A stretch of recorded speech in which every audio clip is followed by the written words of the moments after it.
Our work is designed to look at violence in terms of its contagious nature. That is to say, how one event leads to another and how people learn this from each other. When I met Dr. Gary Sluckin in 1999, he started talking to me about how violence is an epidemic and it should be treated as a public health issue. And those were kind of foreign words to me back then because I had never heard anybody talk about violence in that type of manner. The way the CeaseFire Chicago model works is by recruiting and training a new cadre of workers called violence interrupters.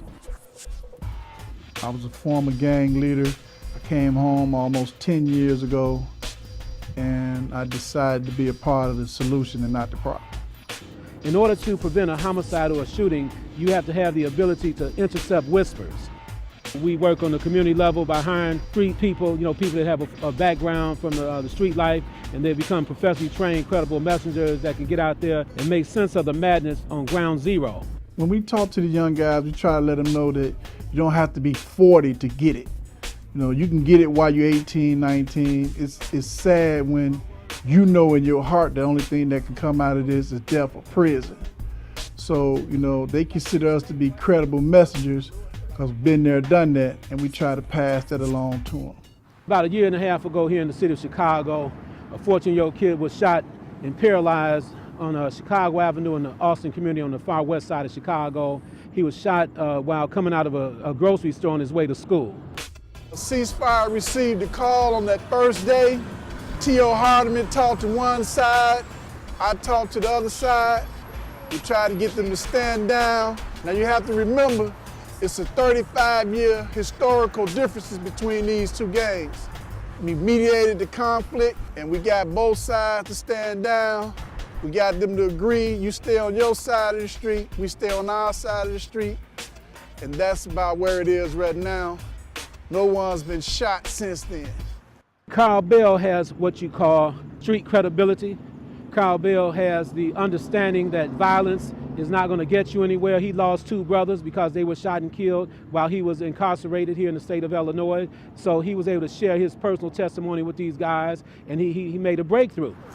When you stop a situation where you have two opposing gangs not willing to bend, and there's no telling how many lives were saved, but to just get the guys to stop and to stop shooting is a feeling of fulfillment, one that you can't describe. We work directly with the community to change the norms, if norms are violent in this neighborhood. So we work at three levels: detecting and interrupting events, behavior change among the highest risk, and changing the norms for the long haul among the community as a whole.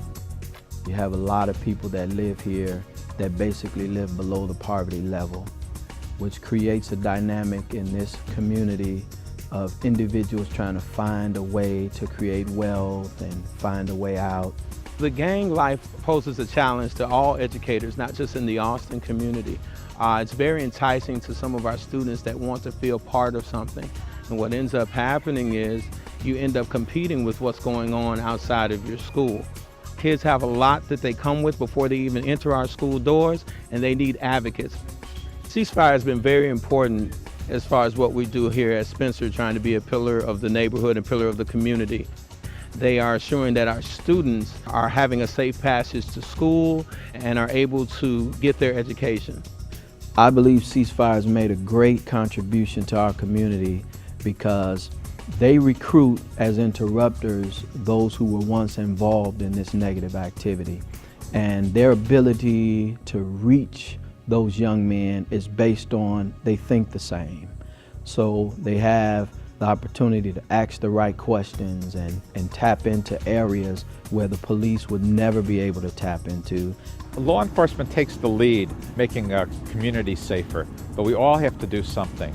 The CeaseFire Chicago motto is designed to help the community do its share. The reason I know that CeaseFire works is because I see communities coming back to life.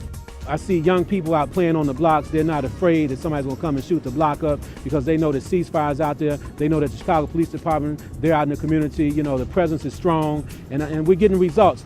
CeaseFire has made huge changes in the community. It's allowed community members to communicate with one another, whether if they're in a gang or not. It kind of puts everyone on the same page. I'm very optimistic about the future of our community. If you can change the way you think about violence, then you can change the next person and the next person. And next thing you know, when a person pulls a gun out, you're going to have like thousands of people up in his face saying, look, what are you doing? We don't even pull out guns anymore. That's a thing of the past. That's the reason why I know CeaseFire works.